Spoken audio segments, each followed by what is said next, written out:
तो स्वागत है आपका। बात करते हैं यूपीएसआई के रिजल्ट के बारे में।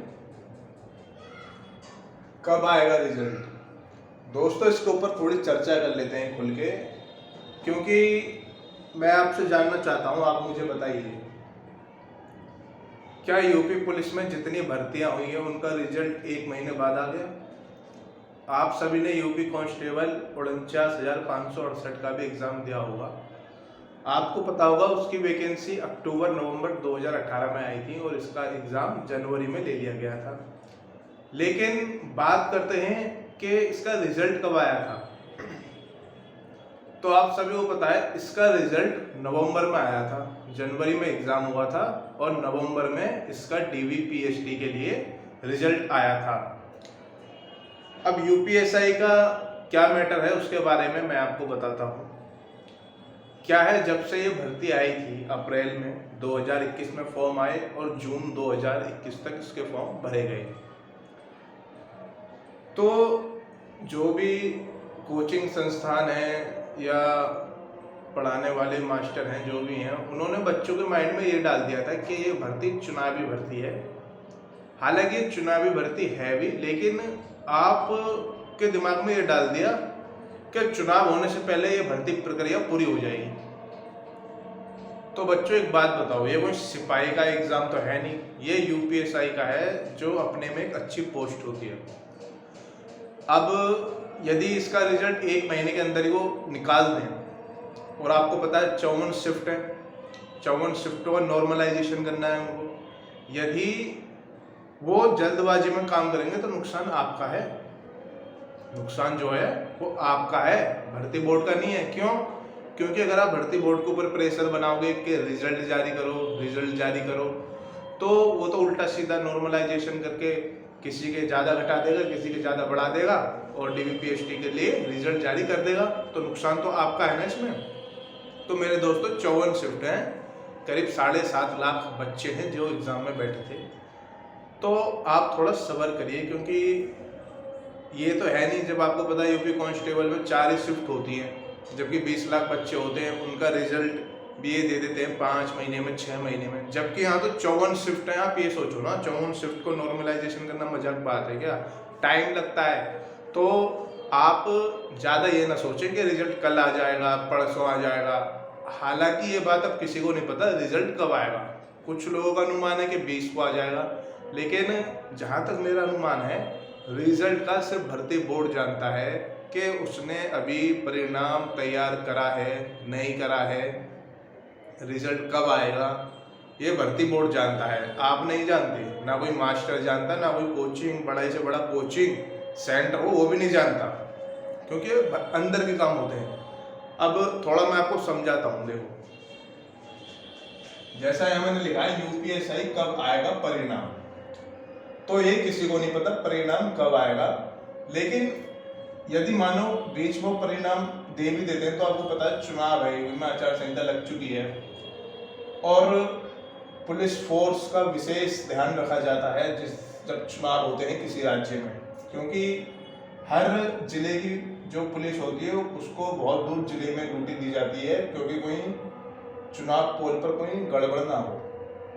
तो मेरा मानना यह है, आप चुनाव के बाद ही सोचें कि हमारा रिजल्ट आएगा। आचार संहिता या चुनाव, इससे क्या मतलब भर्ती पर से फर्क पड़ा है? हाँ बच्चों, फर्क पड़ा है। क्यों नहीं पड़ेगा फर्क?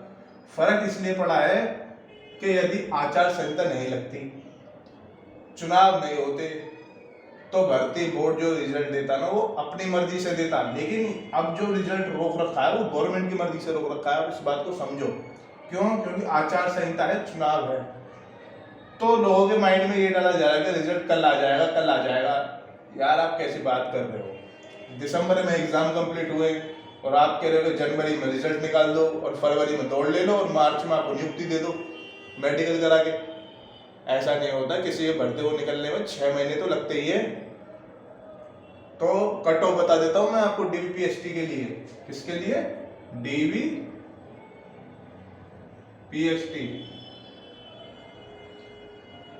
ध्यान से सुनना, मैं जो कट ऑफ बताऊंगा, बच्चे बोलते हैं कि सर आप बहुत कम बताते हो कट ऑफ। मैं कम यूं बताता हूँ क्योंकि कम जाएगी कट ऑफ। यदि मैंने आपको एक बार समझाया था, यदि कोई शिफ्ट हार्ड है और कोई शिफ्ट मीडियम है, कोई शिफ्ट इजी है, तो आप सभी को पता है कि जो हार्ड वाले हैं वो हद से हद बस 90 पे रह गए होंगे बस, जो हार्ड वाले हैं।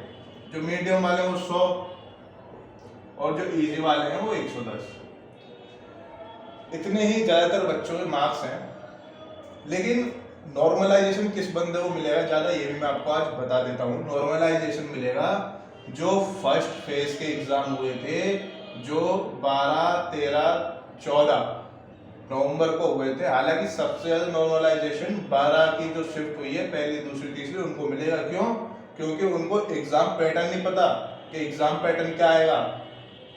बच्चे मूल विधि पढ़कर गए, पॉलिटी पढ़कर गए, लेकिन वहाँ से तो क्वेश्चन बच्चों को मिले ही नहीं ज़्यादा, तो उनको ज़्यादा नॉर्मलाइजेशन मिलेगा, क्योंकि एग्ज़ाम पैटर्न समझने में टाइम लगता है। और जब ये सोचो, जब पहली शिफ्ट हुई थी 12 को नवंबर को, तो अगली जो शिफ्ट हुई थी सबसे लास्ट, उसमें कितने दिन का समय मिला बच्चों को? बच्चों को कम से कम 20 से 25 दिन का समय मिला था।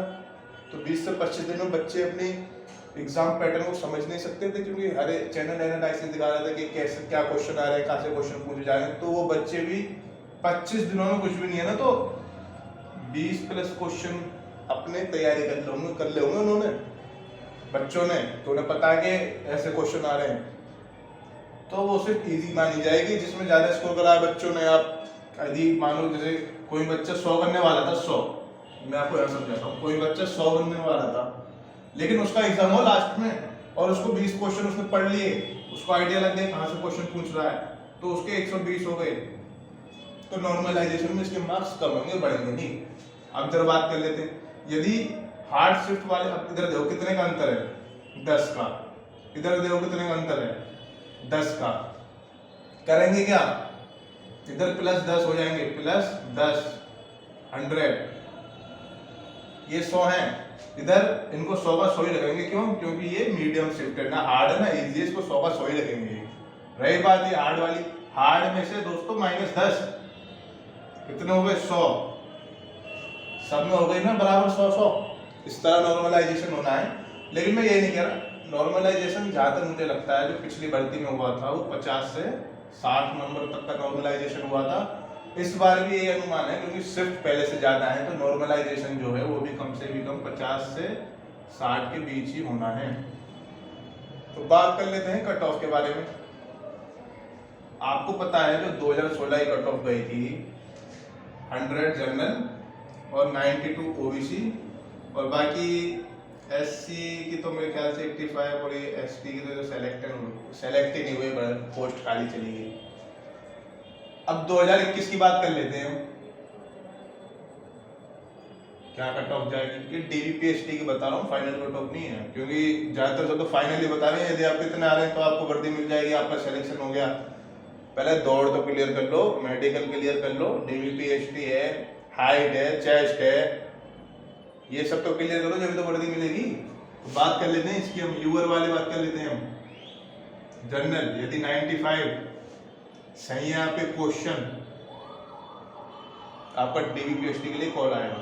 ओबीसी वाले यदि 90 कॉल आएगा question, EWS 90 question, SC 85 question, और एसटी वाले 80 भी क्वालिफाई कर जाएंगे कंडीशन सब, तो इनका आ जाएगा। भाई एक्स सर्विस मैन हो गया, होमगार्ड हो गया, उनका भी 80 तो हो जाएगा। क्यों? क्योंकि इतने फार्म ही नहीं होते जितनी सीट होती है। तो मेरा कहने का मतलब ये है, जैसे मैंने आपको यहाँ समझाया कि यदि कोई बच्चा 100 करने वाला है और उसको 20-25 दिन का टाइम मिल गया, उसने 20 क्वेश्चन कहीं से टेप लिए, उसको पता है कि यहाँ से आ सकते हैं, तो उसके तो 120 हो गए। यदि उसके 120 हो जाएंगे और जब नॉर्मलाइजेशन किया जाएगा कि यहाँ तो 100-190 का एवरेज आ रहा है, इसके 120 है, तो इसको कम से भी कम आप ये मान सकते हो 15 से 20 क्वेश्चन माइनस हो सकते हैं, इसको भी 100 पर ला सकता है भर्ती बोर्ड नॉर्मलाइजेशन में। तो यदि आपके इतने क्वेश्चन है, आप रनिंग करो, ये मत सोचो कि मेरा होगा नहीं होगा, क्योंकि बच्चों के माइंड में डाल दिया है। एक और बात मैं आपको बता दूं, आप मुझे ये बताइए कि आपको कैसे पता चला कि कट ऑफ हाई जाएगी? आप सिर्फ इतना बताइए मुझे कि हमें ऐसे पता चला कट ऑफ हाई जाएगी। पता है आपके मायने, पता है क्या डालते हैं बच्चे? जितने भी आप कमेंट पढ़ते हो ना, कमेंट कि सर मेरे 130 हैं, मेरे 150 हैं, मेरे तो 160 के 60 हैं, मेरा होगा नहीं होगा। यार एक बात बताओ, बंदा यहाँ 100, 110 से 90 पे फाइट कर रहा है और वो बंदा कह रहा है कि जी मेरे 150 हैं, 160 क्वेश्चन है, मेरा होगा नहीं होगा। तो जाहिर सी बात है वो बंदा फेल है। क्यों? क्योंकि उसके 80 ठीक नहीं। वो सोच रहा है मैं मजे लूँ, जिन बच्चों का हो रहा है उनका ना होने। और दूसरी बात, बच्चे क्या करते हैं मैं आपको बता रहा हूँ। यदि आप नए हैं कंपटीशन एग्जाम लाइन में तो आपको मैं बताता हूँ बच्चे क्या करते हैं। पहले क्या होता था, एग्जाम हुआ किसी को पता नहीं चलता था कि, क्योंकि यूट्यूब पे इतना वो नहीं था जोर, किसी को पता नहीं चलता था कि कितनों ने ठीक करा, क्या हुआ। एग्जाम दे घर आके चुप बैठ गए, बस देखा जी इतने क्वेश्चन है, पता चले जी 100 में से कितने जी 60-65 है, चलो जी दौड़ की तैयारी करो, करने लगे जी, और वो सिलेक्शन हो गया उनका। और अब यूट्यूब क्या गया, सीट वो पहले बता देते हैं कि जितनी सीट है, कितनी सीट है यूपीएससी में जी, ये लो जी 9534 है, और जी 20,000 बच्चे ऐसे हैं जिनके 120 प्लस क्वेश्चन ठीक है, 120 प्लस क्वेश्चन ठीक है। तो बाकी 100 वाले और 90 वाले जो हैं वो तो बोलेंगे यार हमारा तो फिर होना ही नहीं है। यदि किसी बच्चे के 120 भी हैं तो वो ये ना सोचे कि मेरा सिलेक्शन हो जाएगा। क्यों? क्योंकि हो सकता है नॉर्मलाइजेशन में आपको डाउन कर दिया जाए और जिसके 90 से उसको अप कर दिया जाए। क्योंकि 2016 में एक हमारे भाई हैं, उन्होंने कमेंट करके बताया था ट्विटर पे कि जिसके 93 हैं, जिसके 93 क्वेश्चन थे नॉर्मलाइजेशन में, उसकी सिर्फ 8 थी, तो उसके पता है कितने हो गए थे? 93 से बच्चे नंबर बैठते हैं 232, उसके करीब दोस्तों 271 पॉइंट कुछ जो भी आप कह सकते हो नंबर उसके बने थे यहाँ। और जिस बंदे के 120 थे उसके माइनस करके दोस्तों वो आ गया था कितने पे? वो आ गया था करीब 270 पे। तो इसकी रैंक जो 93 था इसकी रैंक ऊपर आई थी, और जो 120 था इसकी रैंक इससे नीचे आई थी। समझ रहे हो ना क्या होता है नॉर्मलाइजेशन? तो मेरा कहने का मतलब ये है सिंपल कि आप रनिंग करो। और यदि आपको मेरी दी हुई जानकारी अच्छी लगी है तो हर बंदा चाहता है कि उसका चैनल ग्रो करे, उसका परिवार बढ़े, उसकी फैमिली बढ़े, यूट्यूब फैमिली। तो दोस्तों वीडियो को लाइक, शेयर, सब्सक्राइब जरूर करें और बेल आइकन को भी प्रेस करें। क्योंकि देखो जो पढ़ाई करने वाला होता है ना, वो पढ़ाई कहते हैं ना स्ट्रीट लाइट जो होती है उसके नीचे बैठ के कर लेता है, और जो ना पढ़ने वाला होता है ना उसको आप कितनी अच्छी फैसिलिटी दे दो, मखमली सोफे पे बैठा दो, एसी लगा दो, कुछ भी हर चीज़ को उसका इंतजाम कर दो, उसे नहीं पढ़ना वो नहीं पढ़ेगा, आप कितना ही जोर लगा लो। हमारे बड़े बड़े जो महान पुरुष बने हैं वो ऐसे ही बने हैं, कोई स्ट्रीट लाइट के नीचे पड़ा, कोई लैंप में, कोई मोमबत्ती में। लेकिन आजकल बच्चे देखते हैं कि यूट्यूब पे किसका डिजिटल बोर्ड है, किसकी ज़्यादा टीम है, किसके ज़्यादा सब्सक्राइबर हैं, तो वो हमें अच्छी सलाह देगा।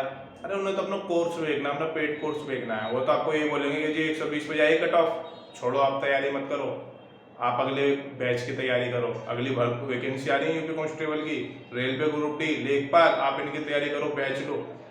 यार आप एक बात बताओ, मैं बता रहा हूँ जब तक आप सेल्फ स्टडी नहीं करोगे ना तब तक आपका सिलेक्शन कहीं नहीं होगा। और दूसरी बात, ऑनलाइन क्लास की जरूरत आपको जब है, मानो मैथ है, मैथ का तो यह है जब तक आप किसी से सीखोगे नहीं आपको आएगा नहीं, तो आप ले सकते हो।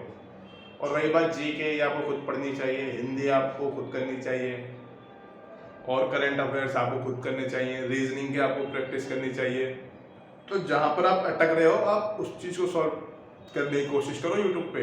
ये नहीं कि आपने पूरा पेड कोर्स ले लिया, एक एक दिन में 10 वीडियो दे रहे हैं 10 घंटे की, 10 घंटे पढ़ लोगे क्या? और 10 वीडियो आप याद कर लोगे कि उसमें क्या पढ़ाया मास्टर ने? अरे जो सिलेबस है पहले आप उसको कवर करो, समझ रहे हो ना? सिलेबस कवर करो, फिर प्रैक्टिस सेट लगाओ, प्रीवियस जो ईयर क्वेश्चन पेपर है उस एग्जाम के उनको लगाओ, उसमें देखो हमारा कितना स्कोर आ रहा है, कट ऑफ क्या गई थी, उस हिसाब से अपनी तैयारी करो। आप ये नहीं कि मास्टर ने बता दिया कि जी ये लो 1000 का पेड कोर्स लो और हमारी गारंटी है आपका सिलेक्शन हो जाएगा। जो पेड कोर्स वाले हैं ना, ऐसे बच्चे हैं जो घर पे बिना कोचिंग के भी IAS IPS बने, आपको पता भी होगा। जिन्होंने PCS वगैरह CGL में टॉप रैंक लिया उन्होंने बच्चों ने, सिर्फ सेल्फ स्टडी से। क्यों? क्योंकि जब आप खुद से पढ़ते हो ना तो आपको अपनी कमी मालूम होती है कि मैं यहाँ अटक रहा हूँ, मुझे इस चीज़ पे तैयारी करनी है। और जो ऑनलाइन पढ़ा रहा है उसको नहीं पता होता कि जो बच्चा मेरा पेट कोर्स दे रहा है वो किस चीज़ में कमज़ोर है। वो तो सबके लिए इक्वल कोर्स होता है। तो मेरी आप बात समझ रहे हो ना। चलो वीडियो ज़्यादा लंबी ना हो, तो यही कहना चाहूँगा अपने भाइयों से, दोस्तों चैनल को सब्सक्राइब जरूर करें। आपका प्यार मिलेगा मुझे तो कोशिश करूँगा आपको और अच्छा गाइड करूँ और अच्छा मोटिवेट करूँ। तो मिलते हैं अगली वीडियो में दोस्तों। अपना प्यार बनाएं, सब्सक्राइब करें। जय हिंद दोस्तों, जय भारत। मिलते हैं अगली वीडियो।